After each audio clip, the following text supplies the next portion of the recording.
Hello, everybody, and welcome to today's episode of the Mike Ames Recruitment Show, where we're going to be talking about how you can get hold of vacancies ahead of your competitors. And our guest today is going to share a proven strategy that anybody can use. And I do believe AI might be in there somewhere. We'll definitely be talking about it at least a little bit.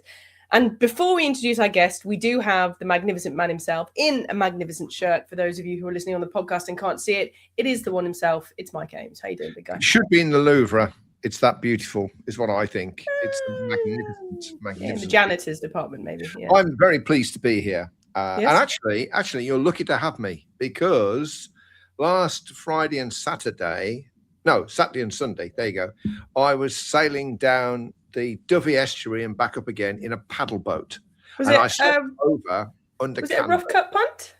I was sailing down the river in a rough cut punt, not a punt cut rough, but a rough cut punt. Now that was a cunning stunt. Oh, the nerves of you saying that. It's just terrifying. Let's move on. Let's move on quickly. So badly wrong. From the show that doesn't swear. Oh dear. And then just go straight in at the deep end. Right. Michael, let's move on. Let's talk about why we're talking about this today. Why are we talking about getting vacancies ahead of everyone else? Because it's so bloody tight out there. It's just there are fewer vacancies. I nearly said less vacancies. Shame on me. There are fewer vacancies kicking around. There's more competition for them. And I used to say, give me a day a head start, and that was enough. Now you get 3 hours, you're going to be ahead of the game. You stand a better chance. So it really is important to be at the front, not at the back of the line dishing out vacancies. Massively important. So I thought, having spoken to Luke, our guest today, I thought it would be useful for him to come on and share his strategy and his approach to that, because I think it's going to make a difference to the bottom line. That's what I think. So. Perfect. Okay. And you have alluded to who our guest is today, but do you want to talk a little bit more about him? Yeah, sure. Luke Willcock. He's the founder and CEO of Highlytic, which is a platform designed specifically to help recruiters get vacancies early. That's it. So that's his raison d'etre. So I'm very excited to welcome him to the show today. And here he is. Hello, Luke. Hello, Mike and Kirsty, and Hello, everyone Luke. at home. Good to be here. Yeah, it's good to have you on. So no pressure, but everybody's livelihood now depends upon you. So yeah, don't stress about it at all. Though. It's absolutely fine. We're going to go through it all today. So as always, guys, if you're listening and watching us live, whether it's on YouTube or on LinkedIn, please do ask any comments, pop them in, and I will bring them up to Luke. But before we get started, Luke, Mike, I wanted to talk to you. This is very much tactical BD, and we often talk about strategic BD. So can you tell us a little bit about the difference between tactical and strategic and why we're talking about this tactical piece now? This is really important. Today is about tactical BD. So tactical BD is what I'd say 95% of the recruitment industry thinks is BD. It's about getting a vacancy and filling it, or marketing in, speccing in a candidate, a most placeable candidate to get some money. So there's an immediacy to it, and it's very reactive, and we want to make some money now. And all recruitment companies need to know how to do that, because they just do, really. It's the thing you need to do. You're not going to build an empire based upon that. It's really hard to do that because you're competing all the time. What you need to do is get high value clients, which is usually a small percentage of your existing clients are high value.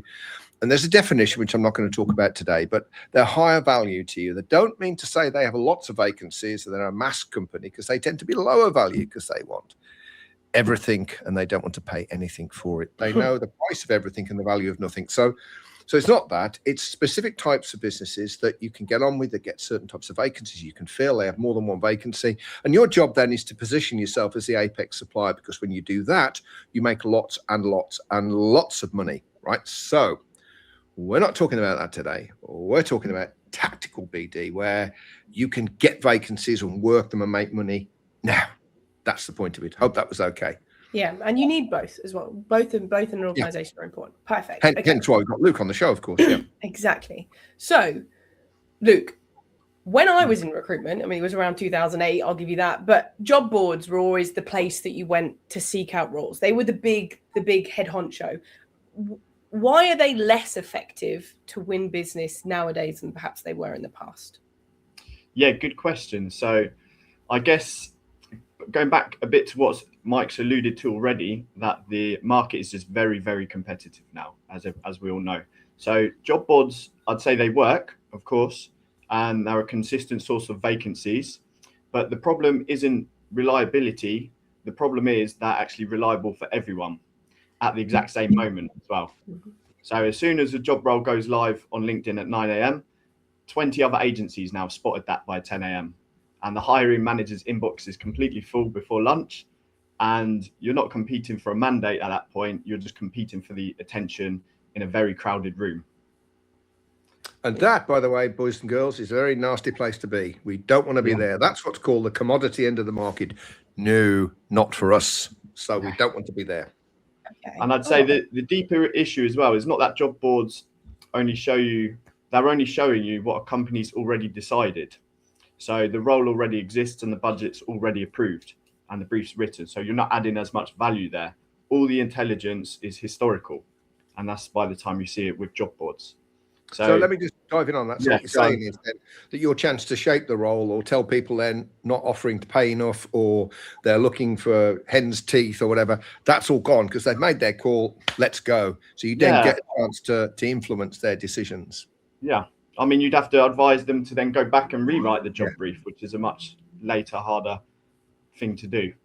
Yeah. And so that basically, as soon as the role becomes live on the job boards, it becomes a commodity. So the fees are squeezed, firstly, and the speed isn't the differentiator anymore. It's a race to how hard, very hard to win consistently.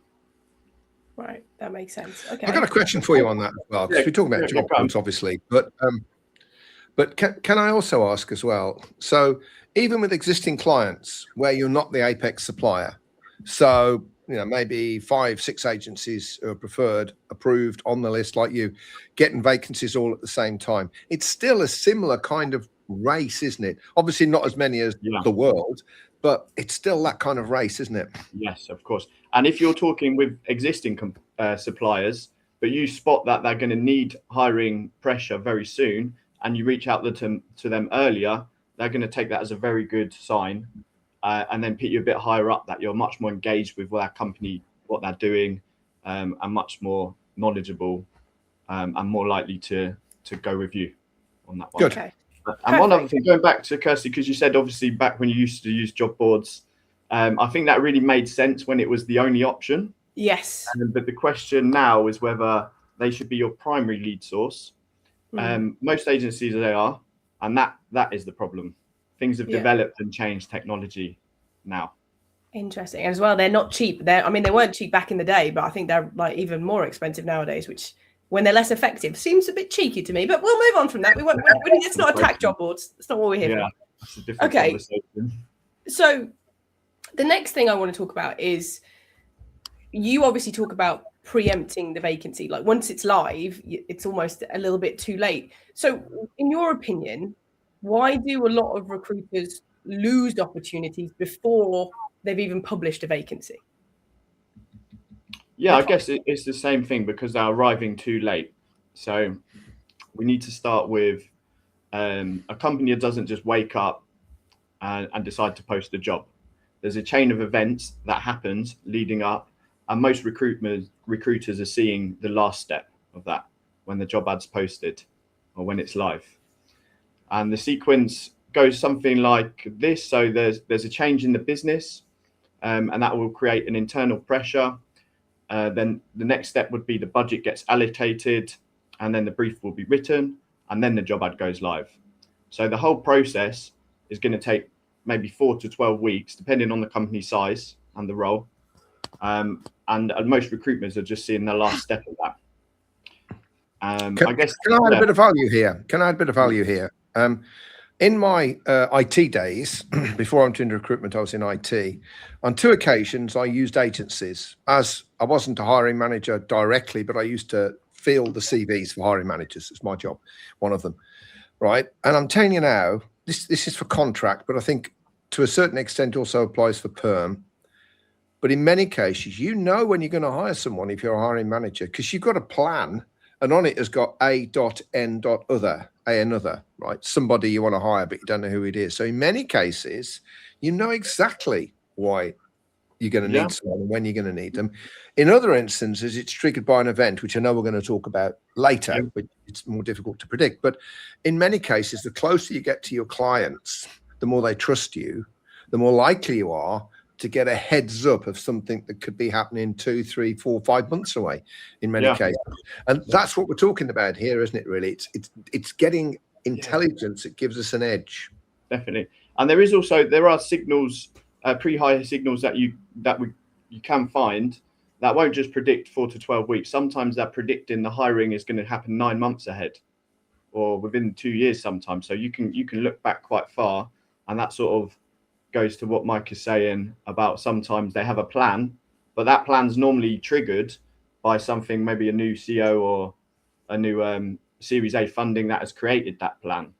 In our case, because it was an IT industry, we if someone took a new piece of software, so I don't know, they took SaaS or something, whatever, some SAP, some big piece of software, we knew that between 6 and 9 months later, they'd be looking for contractors. Almost, sometimes a bit sooner, but we always knew that they'd be looking for contractors. It was just as B follows A, it's obvious. So that's the kind of thing we're talking about, isn't it? I guess. Exactly. So I do want to talk about those signals in a second, but I do have another question, which is often the reason that a recruiter is doing the more tactical BDs because they want the sort of money sooner rather than later. And I guess if I was watching this as a recruitment owner or somebody who's senior in a recruitment company, and I'm thinking, if I have to wait though, so if they're thinking about something and they're not going to hire for 4 months or some whatever, but I need the money now, is it worth my time to focus on them when I could go and get somebody who's got a vacancy live now and I could fill it and have the money, by the end of the month? What would you say to that mindset that somebody might have? I guess it's the age-old question, isn't it? You want to either go for the instant jobs and try and land one of those. You want to either do this more slightly tactical and try and find relationships before the role's been written. And the other one's obviously like building authority, posting and marketing for future referrals. So I guess the good agencies have a mix of all three and all different types of marketing within that strategy, business development. But many, are just focused on the here and now. But then we found that a lot of people that we're working with are adding this, and it's creating a much more stronger, predictable sort of workflow for them. I think that's important. Is this predictability piece really? Is I think a lot of agencies out there right now, they couldn't tell you what they're going to be doing in 2 months' time. Really, it's a wing and a prayer in many cases. I mean, I know some do have strong pipelines, so if you're one of those, fair play to you. But I know there are a lot that aren't. So anything that you can do to put some predictability into your business has got to be a good thing, as far as I can see it. Yeah, fair enough. Okay, it's almost like this is actually. I know we said at the beginning that this is tactical, but it's almost straddling the line between tactical and strategic. It's stractical. Yeah, strategic or something. It's kind of straddling the line, isn't it? Have you just made a word up, Kirsty? Because you understood what I meant, and therefore it's a word. You don't argue semantics with me. Oh, okay. All right. Okay. So we've alluded to them a couple of times, Luke, and I think now is probably a good time to talk about those signals that a company is about to hire. Because I imagine some are industry specific or organization specific, but are there general signals that you can look at as a recruiter to most organizations and think, something's happening? Definitely. So I'll give you some examples. So I tend to call them pre-hire indicators rather than signals, because that's what they are. But business events that indicate a hiring is coming before anyone has announced one. That's basically the description. So the most obvious one, funding rounds. So Series A, Series B, and a headcount growth almost always follow within 6 to 10 weeks. They've literally got money in. Specifically, part of their strategy will be spending on hiring. So it's not guaranteed, but it's as close to a reliable pattern as you can get. Next one, I'd say contract wins. It's very passive, very massive, but also quite underused. So a firm with a significant public sector contract, maybe a consultancy lands a new client, construction company gets a major project award. So these are always going to need people to deliver on those projects. And the hire's normally decided way before anyone's posted any job ads out that they're going to need hiring. Other ones can be things like leadership changes. That's a very strong one. CEO, CTO, CFO. If these guys join, that almost always means a look into the current staff, a restructure, and definitely some hiring is going to be. Can I ask a question on that one? Just as we go through. Many recruiters suffer from the opposite of that, so that they've got a great relationship with a CTO or whatever, HR director, and great, they do great business with them. Then they leave, they put someone else in, and blow me down if they want to change the direction and they want to use different agencies or whatever, and then that site that was a high value site suddenly becomes a low value site. Is there a chance that you can make that work to your advantage? So if a new it can so what it can do, pre-hire indicators, is you might have a database of your clients, they might change CEO, CTO, you might not even know about that until later. You go to give them a call, quarterly check-in, and they say, oh no, he's no longer here, we've changed that position. So with a pre-hire indicator, that will flag up on your system, and you'll see, oh look, they've just changed. So that is the perfect time to then reach out. And it's not guaranteed, like you say, they might already have different ideas, but that's a perfect time to reach out, maybe get a good introduction, show that you're actively following that business and you've worked with them before. And that gives you a really much better chance, we've found with clients, that you'll continue with that business. So it can definitely help. In my experience, if you do that badly, you're going to shoot yourself in your foot.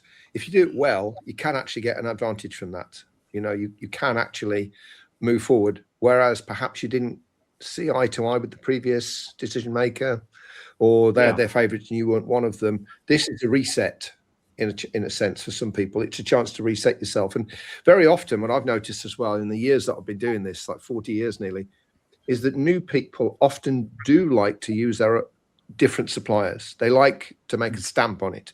Very few of them just say, well, it's business as usual, we'll just use all the existing suppliers, unless it's a preferred list, in which case you've got to go through a tender process, which they don't presumably want to do.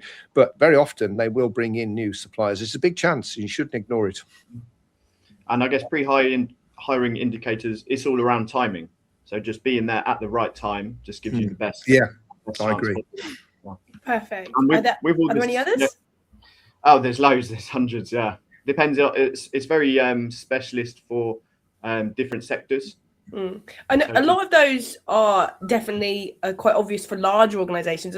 Are there any that are more likely to occur in like SME type small businesses? I guess the contract win can be on a smaller scale. Also PR, so they might have just announced something. Sometimes even headcount coming within that. New premises can be one. New technologies, like Mike said earlier. I guess there's the smaller ones are more specialised for certain sectors as well, specific. Yeah, all M&A work as well comes into that, doesn't it? Any time there's kind of a merger and acquisition of businesses, almost always there'll be something spilling out from that. Sometimes they're letting people go, fair enough. Other times they're ramping up in certain areas, or they do both. I had a client, he sold his business now, and he tracked businesses that were PE backed. And he knew that when a PE business took over a company, that they'd let some people go and then they'd hire, as you were saying earlier. But it's pretty much the same with a lot of M&A work as well. There'll be a bit of a bloodletting sometimes, and then they repopulate with different people. So any kind of change like that, I think, is a decent signal. Okay. All right. Now, I'm listening to this again. I'm trying to have my recruiter ears on, and I'm listening to this and thinking, Luke, I own my own business, so I'm doing all the day-to-day running of it. I'm also a recruiter, so I'm having to handle clients, and I'm having to handle candidate calls and setting all my interviews up and all my qualification, all that stuff. How am I supposed to have the time to spot these things at scale? Because, you know, this isn't necessarily people I'm currently working with. This is people I could potentially work with, which is an endless number of people. So is there a way, like a cheat, for me to be able to do this without me actively having to spend hours and hours researching? Of course, yeah. And I'll just start like Mike's just given an example of a pre-hire indicator from his experience. A good recruiter can spot these manually, and they can maybe keep track of 10 or 15 of these through companies they're closely watching. AI and a system will then allow you to do it for thousands and continuously and without all the legwork as well. So the way I would come into it. I guess the principle is quite straightforward. You just define your sector and geography, and the system will then watch for relevant businesses across the entire market. And when something happens that matches the pattern of the pre-hire indicator, it surfaces for you with context. So it's all about building a system in place that does this legwork for you.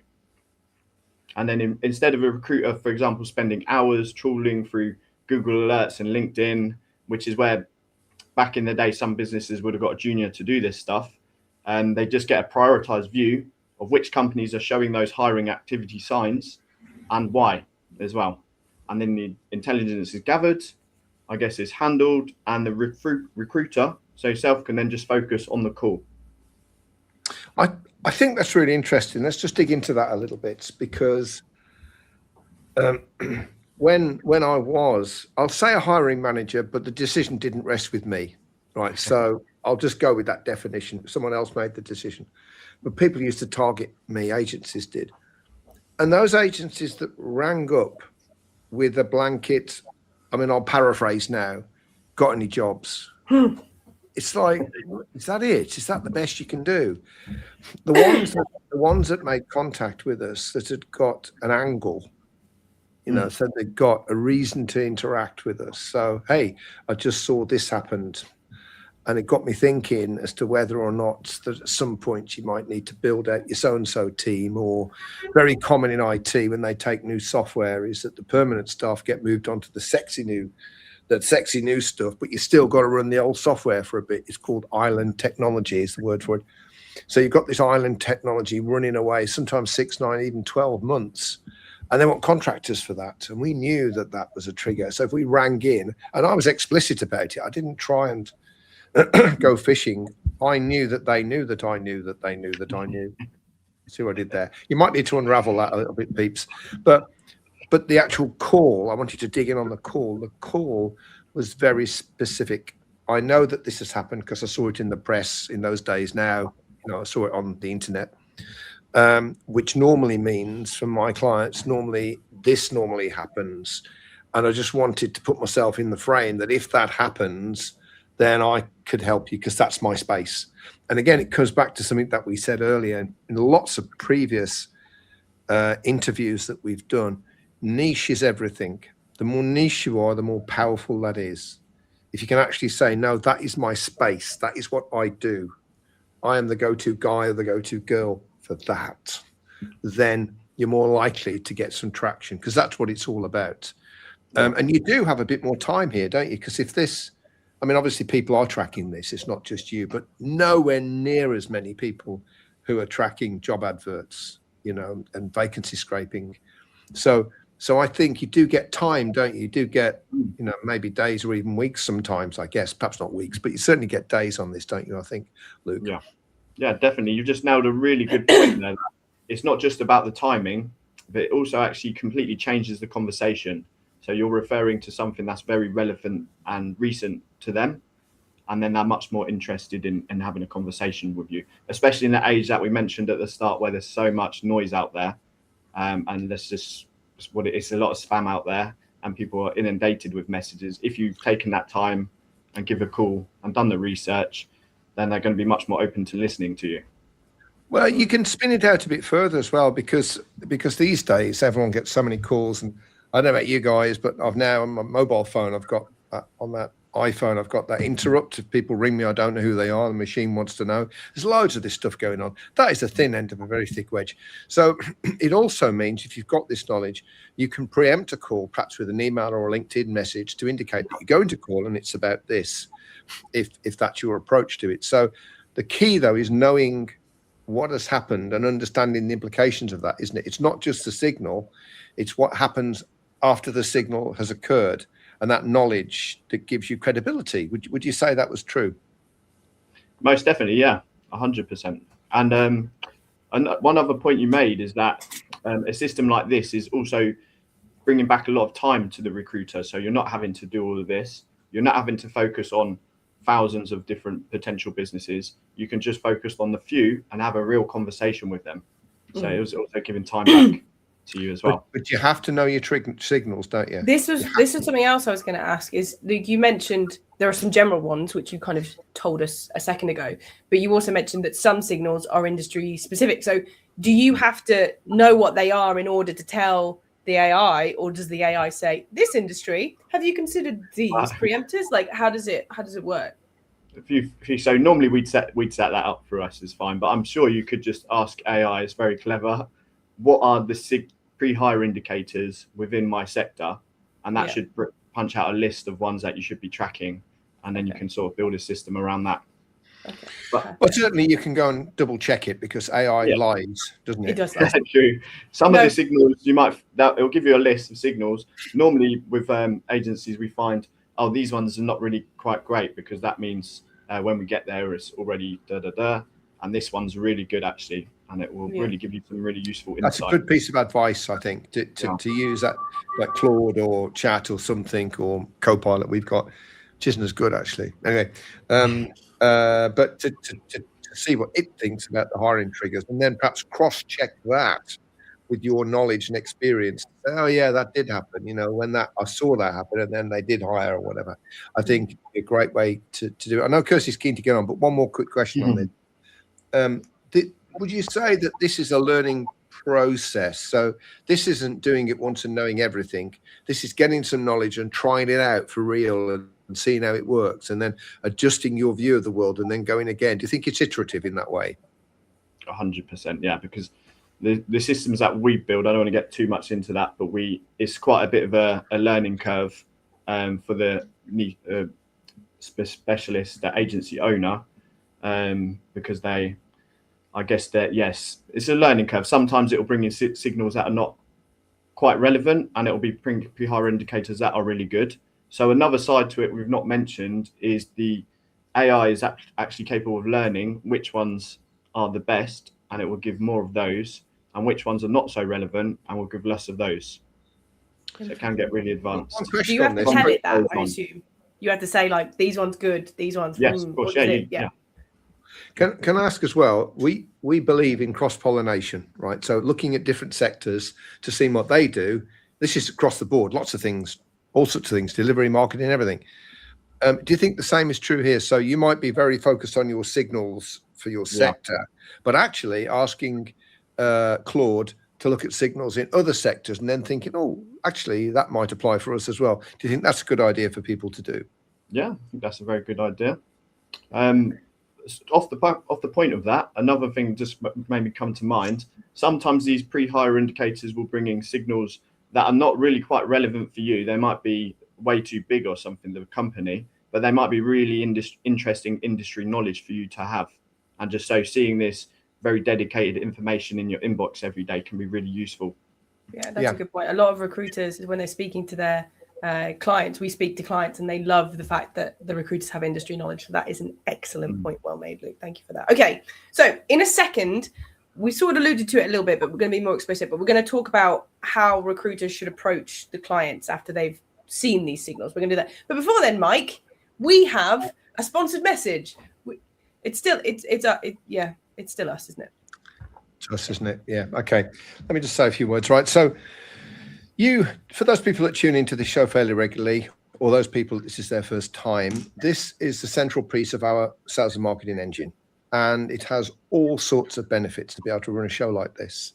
Lots of things in terms of credibility, in terms of being well known, putting the word on the street, showing people they're actually human, great taste in shirts, a whole bunch of benefits to it, as well as starting to understand people who are in your close community. Not necessarily ready to buy. We don't sell to you people. We don't badger you with emails, but we kind of know the people who are taking an interest in us. All of that happens with this show, which is pretty much zero cost to run. So Kirsty has a lovely little course. It's a little workshop that she runs. It's free, as you'll see in a minute.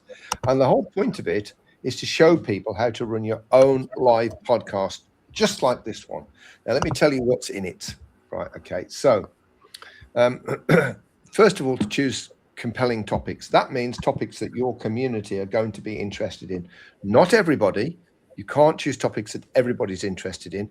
What you need to do is build a patchwork. So each topic gathers a new bunch of people or overlaps with an old bunch. It's really important to be able to do that. There is a structure to this show. I know it looks like we've thrown it together, but we don't. There is a structure to it and a format that you can follow. How to invite guests. That's really important, particularly some of the guests that we have who get lots of invitations to appear on shows. We want them to come on our show. Then obviously they have to get lots of attendees, and we don't go overboard on that, but clearly you want attendees, you want to know who they are, and you want to get the right ones in. But mostly, I think at the end is to how to use it as a sales tool. So how does this show fit into a much broader sales engine? So that's what the workshop covers right there. Now, in terms of the details, it's 1 hour. So it's obviously quite high level, but you will come away with a clear understanding of everything that goes into that show at the highest possible level. It's free of charge. There's also no sales pitches in it. That's not how it works. People come to us if they're interested, not the other way around. And it's the next one is in the 2nd of September. Now they do fill up fairly quickly. The last one was oversubscribed, so we will have people on that already. There were hangovers from the July one. A small number of attendees. I think it's 8 that we have, because otherwise you can't make it work. And notes and key screens are provided, so you can come away with something. You don't have to sit there scribbling away. You can just be part of the workshop, and at the end of it, we'll give you something to take away and jog your memory of the information that we give you. Now, if you're interested, if you'd like to come on that right now and you're listening to this live on this show, you can just put live in the comments right now. Kirsty will pick up on that, send you a 1-pager, and then from that you can decide if you want to attend or not.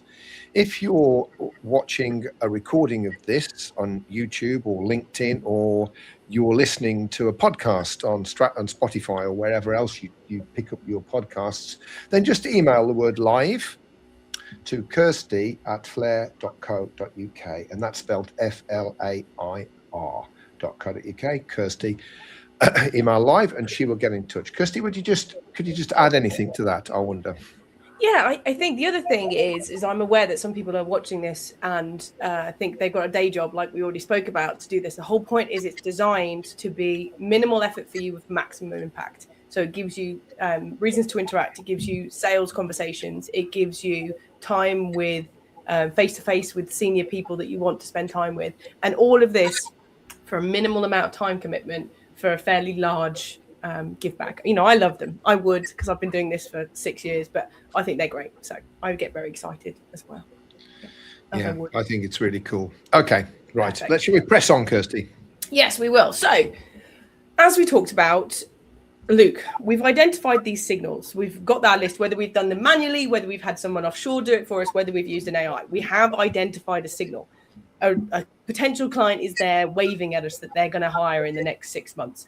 How should a recruiter actually now approach this client? Well, I'll be completely honest here, Kirsty, firstly, and I'll say I'm not from a recruitment background. So I'm from a very technology background, but I have spoken to many, probably hundreds of recruiters about their business development strategies. So we tend to say we don't get involved too much with the making AI handle everything. We think it's very human to human. So phone calls are always going to be the best. But I guess an email and a LinkedIn sequence to go along with that is always going to support it. So example, I've just seen you run a huge infrastructure project in the Northwest. I specialize in that exact thing. How are you going to deliver on this project? Something like that. It's a much better conversation than, oh, we've just seen you posted a job on LinkedIn. Can I just add a couple of things to that? Because obviously I see a lot of recruitment companies as well, and we build these type of campaigns. That's not a pitch, right, at all. I'm just telling you we do. So I think the important thing to bear in mind is each sector tends to be a little different on how you should approach it. So you can start off with a generic approach, and then kind of over time you can evolve it to make it more effective. But to start off with, I think it's a good idea to experiment with things like video messages, audio messages, LinkedIn messages, WhatsApp messages, if you are able to do that, if that's not weird. Email is becoming increasingly hard because many emails are being read by AIs before they reach anybody. And if the AI thinks it's not something that people would really want to read, off it goes into a different directory, often junk or clutter. So emails are okay. You should try them for sure, but they're not as reliable as they used to be. Some people, in fact, we had a client that we did some work with earlier this year. And their preemptive approach was a postcard through the mail. Actually, you could only send it to people, obviously, that they knew where they worked. But senior managers tend to be working in the office more and more these days. So they sent a note to basically warn them that they were going to get a phone call. And that increased, I won't tell you the numbers, but that significantly increased the take up the phone call because people knew what it was and why people were contacting them. So I think you have to think about this. But the important thing, it's the thing that Luke just drilled home. He said it 2 or 3 times already, and I'm going to say it for a 4th time, is that you've got a reason to interact. You've got an RTI, which is valid.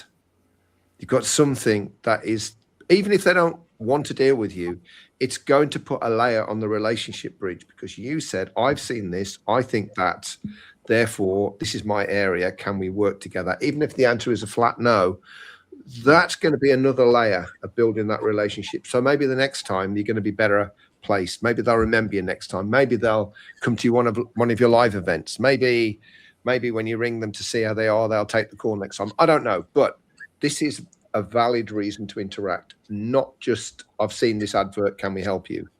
And you would, Mike, you would go in with like a hard, like, hey, I've seen that there's been a merger.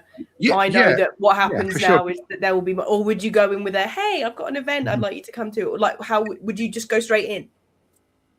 No. Straight in. And you can, as I said, you can evolve this. What you should do is keep records of what you do. So do 10 of these, say, and did that work? Well, no. So I'm going to try a different approach.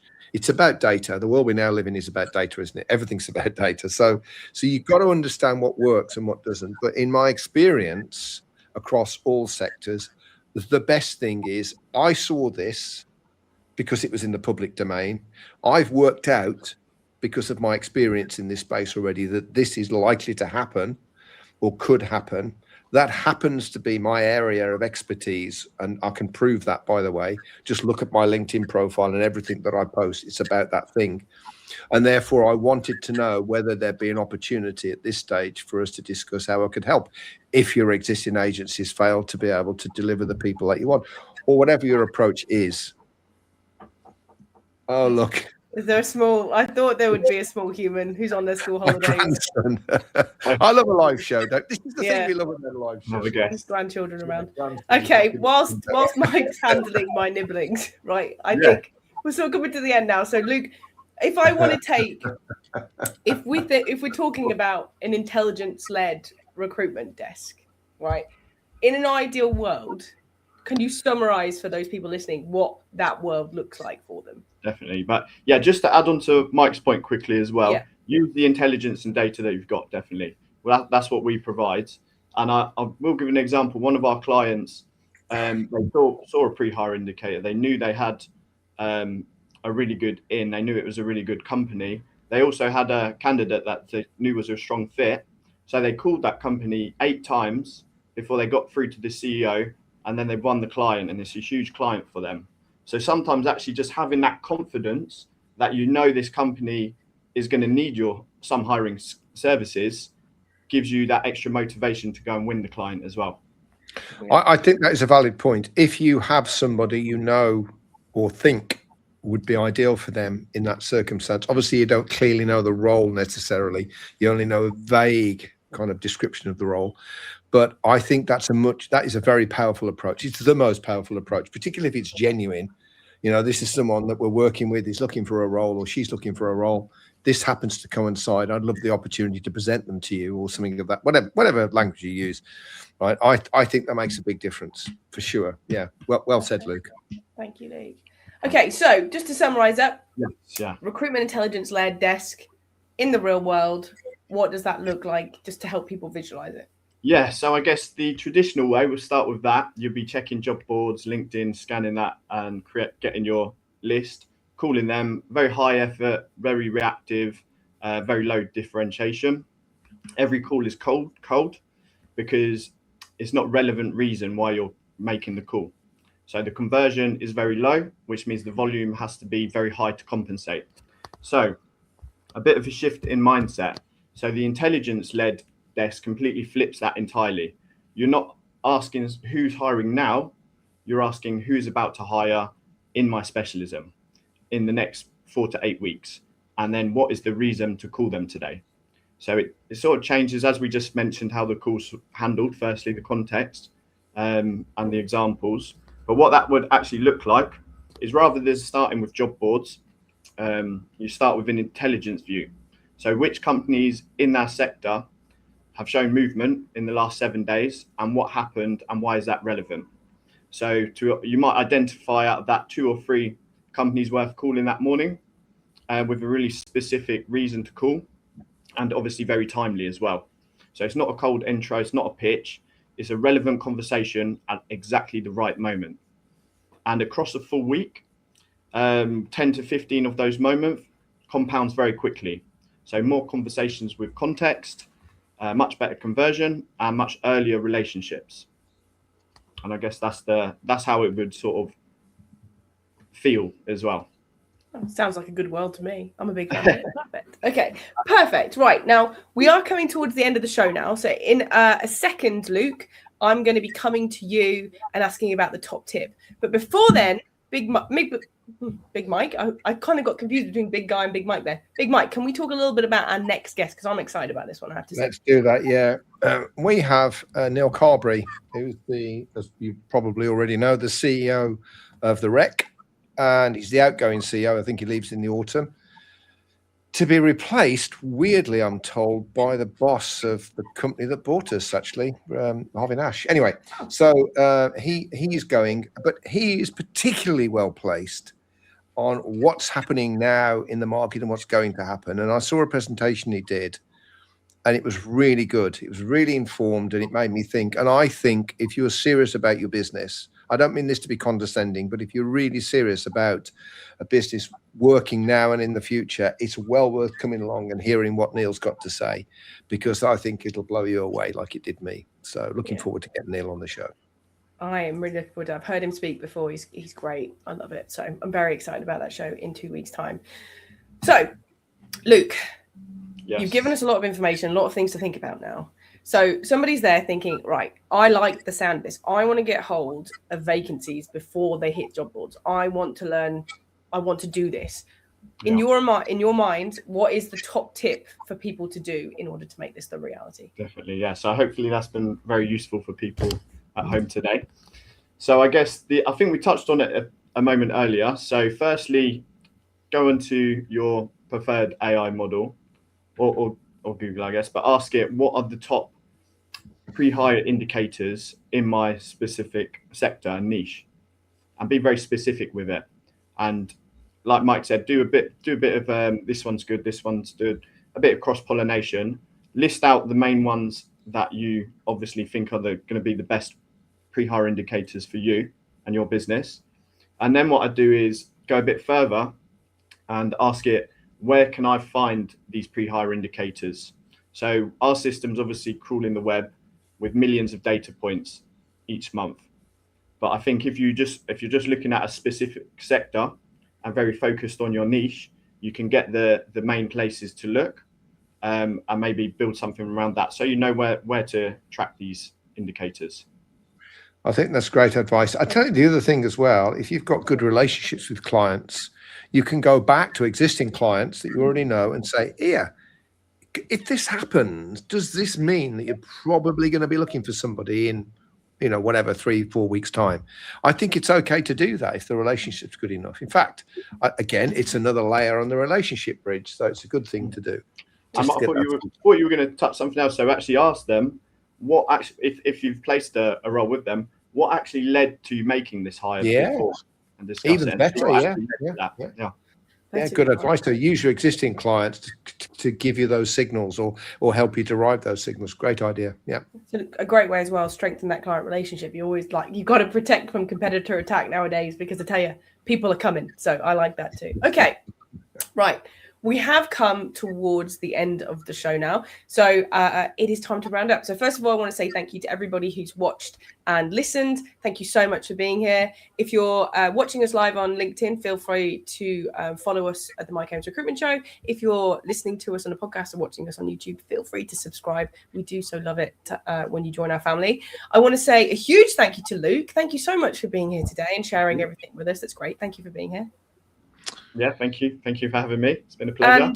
And just as a quick one, we don't allow selling on the show, obviously, but if anybody does want to talk to you about anything you've spoken to today, maybe they have questions they don't feel comfortable asking right now, is the best thing to do to connect with you on LinkedIn? Yes, definitely. Yeah, find me on LinkedIn, connect with me, Luke Willcock, and send a message. I'm always open to new connections. Amazing. Thank you for that, Luke. And of course, finally, I should thank the man himself, the man with a taste in shirts, and we'll leave it there. Thank you to you, Mike. You're lucky to have me. I could have been drifting out into the Irish Sea, so you bear yourself lucky.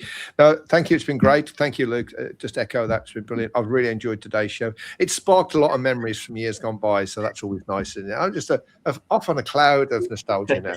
And finally, then, thank you for the hostess, the people that. The person that makes this show work, me. No, Kirsty Ames. So, well, thank you, Kirsty. You're very, very welcome. We'll see you with Neil Carberry in 2 weeks. We will indeed.